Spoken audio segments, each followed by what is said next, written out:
Hello friends, welcome my YouTube channel. दोस्तों, आज के इस वीडियो में हम जीके एंड जेएस के कुछ मोस्ट इंपॉर्टेंट क्वेश्चन देखेंगे जो आपके सभी आने वाले एग्जाम के लिए महत्वपूर्ण है। तो इसलिए वीडियो पूरा एंड तक देखते रहिए। तो चलिए आज का वीडियो शुरू करते हैं। तो यहाँ पर आज का पहला क्वेश्चन है, निम्न में से किस स्थान पर गुरुत्वीय त्वरण शून्य होता है। तो देखिए, अगर आपको पहले से ही किसी क्वेश्चन का आंसर पता है तो आप नीचे कमेंट बॉक्स में बता सकते हैं और वीडियो लास्ट में बताना है कि आपने कितने क्वेश्चन के राइट आंसर दिए। तो देखिए, जो गुरुत्वीय त्वरण होता है यानी कि स्मॉल जी होता है, ये शून्य कहाँ पर होता है, तो पृथ्वी के केंद्र पर शून्य होता है। तो इसका आंसर क्या हो जाएगा, ऑप्शन डी हो जाएगा, पृथ्वी के केंद्र पर गुरुत्वीय त्वरण शून्य होता है।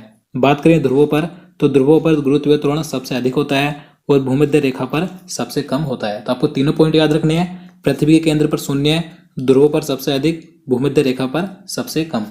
चलिए नेक्स्ट क्वेश्चन देखते हैं। द्रव अवस्था में पाई जाने वाली धातु कौन सी है। तो इसका आंसर ऑप्शन बी हो जाएगा, पारा। इसे मरकरी भी कहा जाता है। तो देखिए, मरकरी यानी कि पारा द्रव अवस्था में पाई जाने वाली एकमात्र धातु है जिसकी परमाणु संख्या कितनी होती है, 80 होती है। लेकिन अगर आपसे यहाँ से पूछा जाए कि द्रव अवस्था में पाई जाने वाली एकमात्र अधातु कौन सी है, तो यह धातु है ब्रोमीन यानी कि Br, जिसकी परमाणु संख्या 35 होती है। तो आपको दोनों पॉइंट याद रखने हैं। चलिए अगला क्वेश्चन देखते हैं।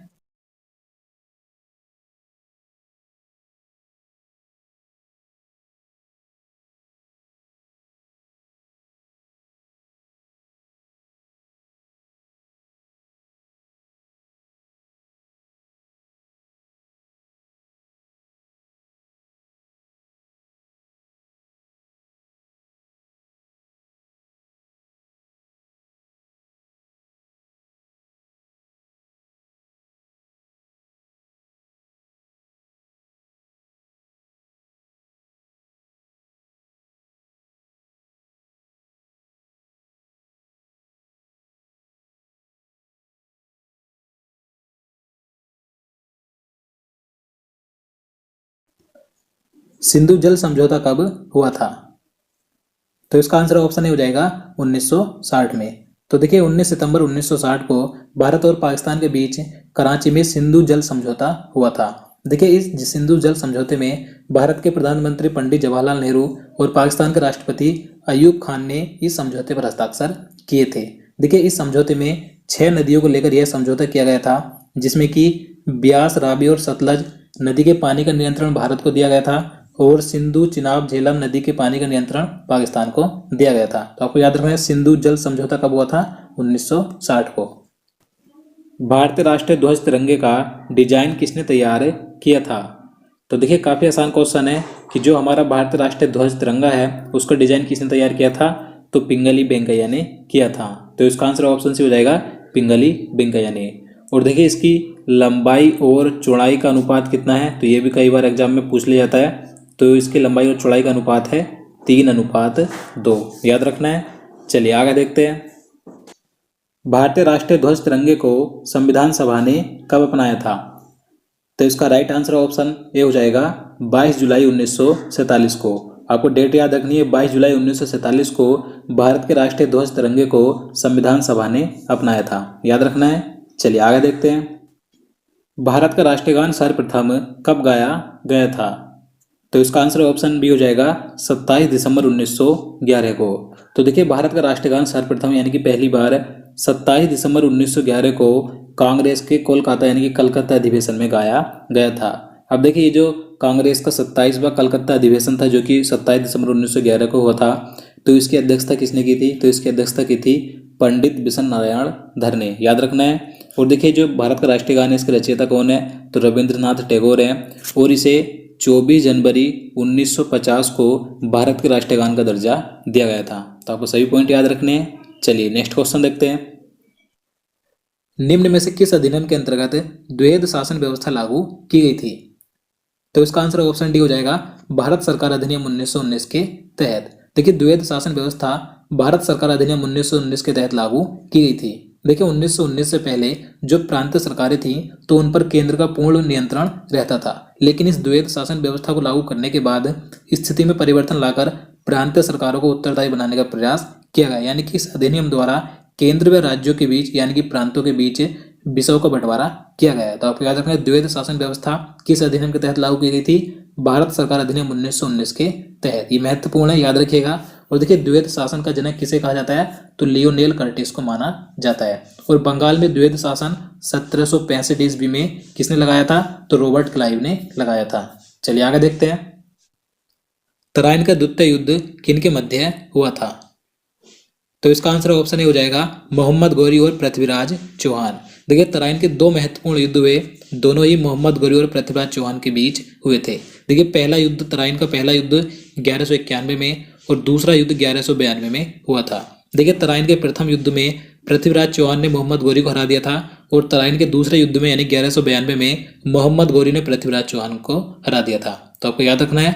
चलिए आगे देखते हैं। स्वयं को दूसरा सिकंदर यानी कि सिकंदर सानी कहने वाला सुल्तान कौन था, तो इसका आंसर ऑप्शन बी हो जाएगा अलाउद्दीन खिलजी। तो देखिए अलाउद्दीन खिलजी दिल्ली सल्तनत के खिलजी वंश का दूसरा शासक था, जिसने स्वयं को दूसरा सिकंदर यानी कि सिकंदर सानी की उपाधि दी थी। तो आपको याद रखना है, सिकंदर सानी यानी कि दूसरे सिकंदर की उपाधि किसने दी थी स्वयं को, तो अलाउद्दीन खिलजी ने दी थी। देखिए सिकंदर सानी का अर्थ क्या होता है, दूसरा अलेक्जेंडर, यानी कि जो सिकंदर था उसे अलेक्जेंडर कहा जाता था। याद रखना है। चलिए आगे देखते हैं। भारत की किस नदी का अंतर्देश से जल निकास है, तो देखिए इस क्वेश्चन में बताना है कि भारत की एकमात्र कौन सी नदी है जो कि जमीन के अंदर समाहित होती है, यानी कि जमीन के अंदर बहती हुई विलुप्त हो जाती है। तो इसका आंसर ऑप्शन डी हो जाएगा लूनी नदी। याद रखना है। देखिए लूनी नदी के बारे में आपको बता दूं, यह नदी अरावली पर्वत के निकट राजस्थान के अजमेर जिले के नाग पहाड़ियों से उत्पन्न होती है, जो कि राजस्थान के दक्षिण पश्चिमी क्षेत्र नागौर, जोधपुर, पाली, बाड़मेर, जालौरी जिलों में बहती हुई गुजरात के कच्छ जिले में प्रवेश करती है और कच्छ जिले के रण में जाकर विलुप्त हो जाती है। तो भारत की एकमात्र नदी है जमीन के अंदर विलुप्त होती है, उसका नाम है लूनी नदी। देखिए इसकी कुल लंबाई 495 किलोमीटर है। याद रखना है। चलिए आगे देखते हैं। तो अगला क्वेश्चन है, झूम कृषि का संबंध किससे है, तो इसका आंसर ऑप्शन बी हो जाएगा स्थानांतरित कृषि। तो देखिए जो झूम कृषि होती है ये स्थानांतरित कृषि होती है, यानी कि उष्ण कटिबंधीय क्षेत्रों में वनस्पति को काटकर उनको जलाकर जो कृषि की जाती है उसे झूम कृषि कहा जाता है। यह स्थानांतरित कृषि होती है। यह ज्यादातर मिजोरम, मणिपुर और नागालैंड राज्यों में की जाती है। याद रखना है। चलिए आगे देखते हैं। संविधान के किस संशोधन के द्वारा मताधिकार की आयु 21 वर्ष से घटाकर 18 वर्ष की गई थी, तो देखिए महत्वपूर्ण प्रश्न है। तो इसका आंसर ऑप्शन सी हो जाएगा 61वें संविधान संशोधन के द्वारा।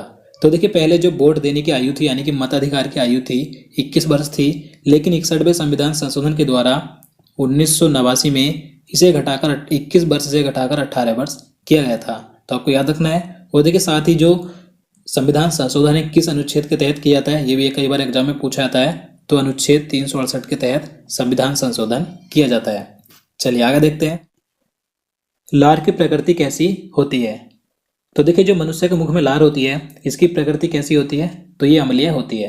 तो इसका आंसर ऑप्शन ए हो जाएगा अम्लीय होती है। अब देखिए इसकी पीएच वैल्यू कितनी होती है, तो इसका पीएच मान होता है 6.5 से 7.5 के बीच। और देखिए कई बार पूछा जाता है कि लार में कौन सा एंजाइम पाया जाता है, तो लार में टाइलिन नामक एंजाइम पाया जाता है। तो आपको ये जरूर याद रखना है। चलिए आगे देखते हैं।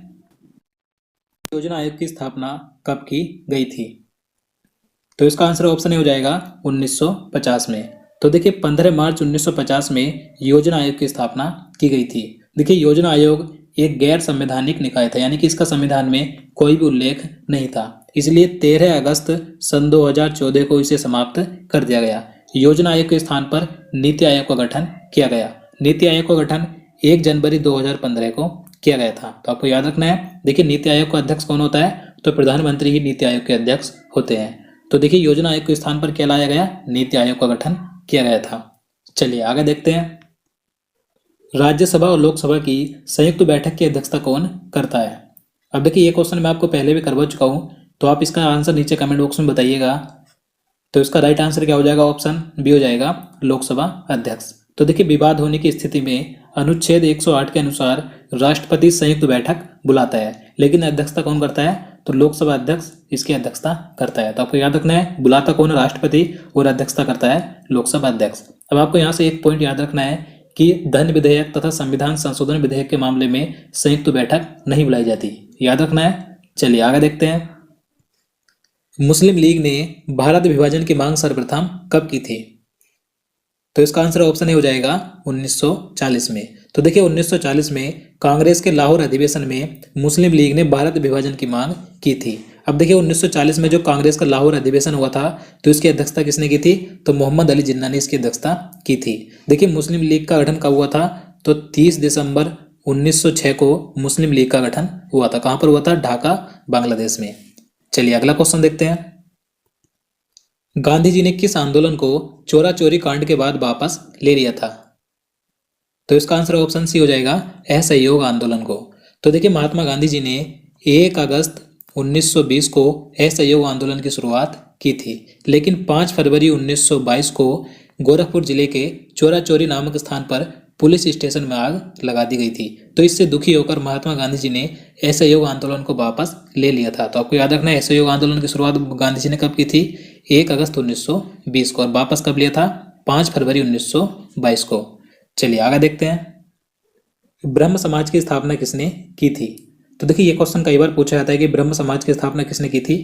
तो इसका आंसर ऑप्शन ए हो जाएगा राजा राम मोहन राय ने। तो देखिए राजा राम मोहन राय ने 1828 में ब्रह्म समाज की स्थापना की थी। और देखिए राजा राम मोहन राय को भारतीय पुनर्जागरण का अग्रदूत और आधुनिक भारत का जनक कहा जाता है। देखिए बात करें दयानंद सरस्वती जी की, तो देखिए इन्होंने 1875 में आर्य समाज की स्थापना की थी। और देखिए स्वामी विवेकानंद ने क्या किया था? तो इन्होंने 1897 में रामकृष्ण मिशन की स्थापना की थी। तो आपको याद रखना है। चलिए आगे देखते हैं। नंबर 20 है, खजुराहो के मंदिर किसके शासनकाल में बनाए गए थे? तो इसका आंसर ऑप्शन सी हो जाएगा चंदेल। तो देखिए खजुराहो के मंदिर ये मध्य प्रदेश के छतरपुर जिले में स्थित हैं। तो इनका निर्माण चंदेल शासकों ने 950 ईस्वी से 1050 ईस्वी के मध्य कराया था। देखिए अब कई बार पूछा जाता है कि खजुराहो के मंदिर किस धर्म को समर्पित है? तो ये हिंदू धर्म और जैन धर्म को समर्पित है। याद पक्षियों के अध्ययन को क्या कहा जाता है? तो देखिए अगर आपको इसका आंसर पता है तो आप नीचे कमेंट बॉक्स में बता सकते हैं कि पक्षियों के अध्ययन को क्या कहा जाता है। तो इसका आंसर ऑप्शन बी हो जाएगा ऑर्निथोलॉजी। पक्षियों के अध्ययन को ऑर्निथोलॉजी कहा जाता है। अगला क्वेश्चन है, सौरमंडल का सबसे छोटा ग्रह कौन सा है? तो देखिए हमारे सौरमंडल का सबसे छोटा ग्रह कौन सा है? तो वो है मरकरी यानी कि बुध। तो इसका आंसर ऑप्शन सी हो जाएगा बुध हमारे सौरमंडल का सबसे छोटा ग्रह है। अब देखिए बात करेंगे सौरमंडल का सबसे बड़ा ग्रह कौन सा है? तो सबसे बड़ा ग्रह है बृहस्पति और सबसे छोटा है बुध। अगला क्वेश्चन है, विद्युत आवेश का एसआई मात्रक क्या है? तो देखिए विद्युत आवेश का एसआई मात्रक क्या होता है? तो कूलाम होता है। तो इसका आंसर ऑप्शन भी हो जाएगा कूलाम। और देखिए जो साइंस के इस प्रकार के टॉपिक हैं जैसे कि एसआई मात्रक हो गए या अन्य जो भी टॉपिक हैं, अगर आपको उन पर वीडियो चाहिए तो आप नीचे कमेंट बॉक्स में बता सकते हैं। चलिए अगला क्वेश्चन देखते हैं, भारत का सबसे पुराना बांध कौन सा है? तो इसका आंसर ऑप्शन डी हो जाएगा कल्लानाई बांध, जिसे कि ग्रैंड एनिकट बांध भी कहा जाता है। तो ये भारत का सबसे पुराना बांध है। अब देखिए कहाँ पर है? तो ये तमिलनाडु राज्य में कावेरी नदी पर स्थित है। याद रखना है। अगला क्वेश्चन है, पानी के अंदर वस्तुओं का पता लगाने के लिए किस यंत्र का उपयोग किया जाता है? तो इसका आंसर ऑप्शन सी हो जाएगा सोनार का। देखिए सोनार यंत्र का उपयोग पानी के अंदर वस्तुओं का पता लगाने के लिए किया जाता है। अब देखिए यहाँ पर जो रडार है, रडार भी वस्तुओं का पता लगाने वाली एक प्रणाली है। इसकी सहायता से वायुयान, जलयान, मोटर गाड़ियों आदि की दूरी, ऊंचाई, दिशा, चाल आदि का दूर से ही पता चल जाता है। तो आपको दोनों याद रखें। उम्मीद करता हूँ आपको वीडियो पसंद आया होगा। अगर आपको वीडियो अच्छा